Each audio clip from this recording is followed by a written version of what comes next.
One of the features of Syria's relentless war has been the thousands of foreigners who flocked here to pick up weapons and do battle.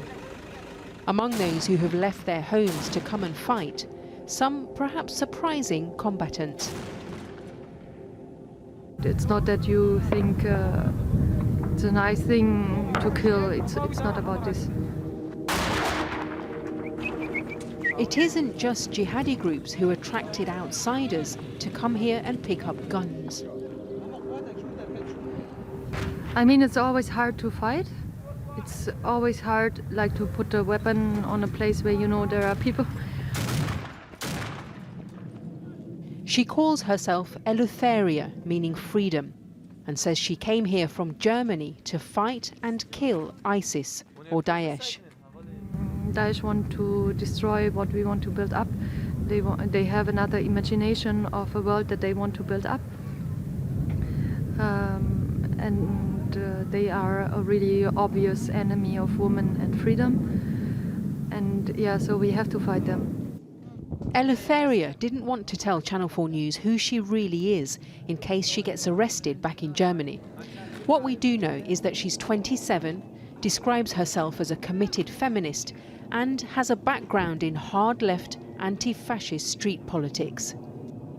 In the whole world, we have a global system of economy, which is a patriarchy and capitalist system. And we cannot overcome this when we don't see alternatives. And in this movement, we see a living alternative. The movement she's talking about is the militant Kurdish organisation, the YPG, an acronym for People's Protection Units. The Americans allied with them to help finish off ISIS, although they've been accused of human rights abuses and of the ethnic cleansing of Arabs from liberated areas. The red star patch on Eleutheria's uniform is the logo for the YPJ, the name of the group's female-only commando units. But they're not just here to fight jihadis.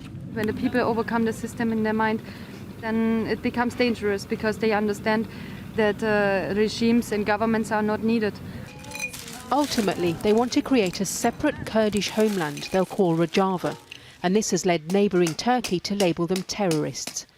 The YPG also have an anarchist view of how Syria and the world needs to be reorganised, run by popular committees with no hierarchies and absolute gender equality, for which their female fighters are the vanguard.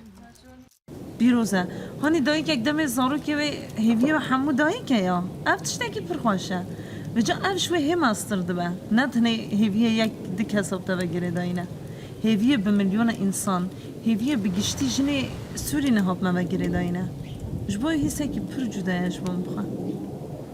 And it's the responsibility for these hopes that they say motivates them on the battlefield.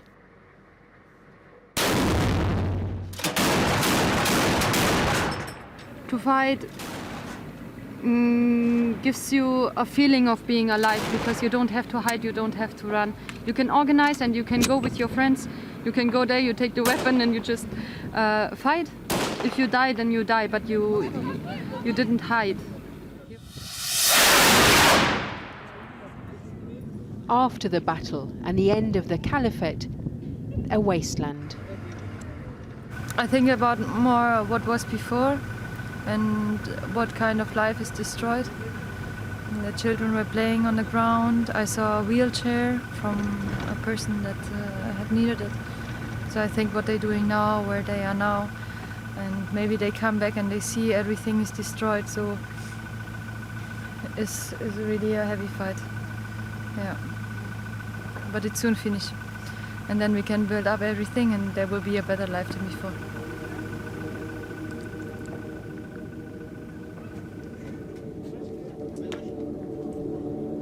For the local residents, ISIS brought them fear. The liberation has brought them destruction.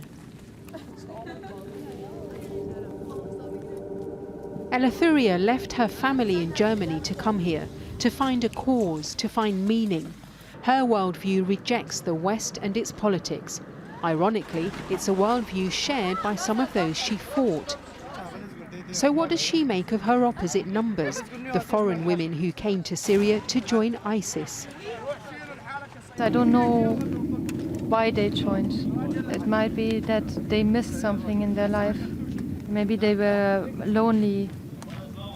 Maybe they were looking for something else, and the system they came from did not make them happy. They thought that it will be different somehow. Syria's cruel war has been a crucible that drew in people from across the world, many with similar motives. Now that the battle with ISIS has been declared over, they're left to contemplate what next for themselves and their cause.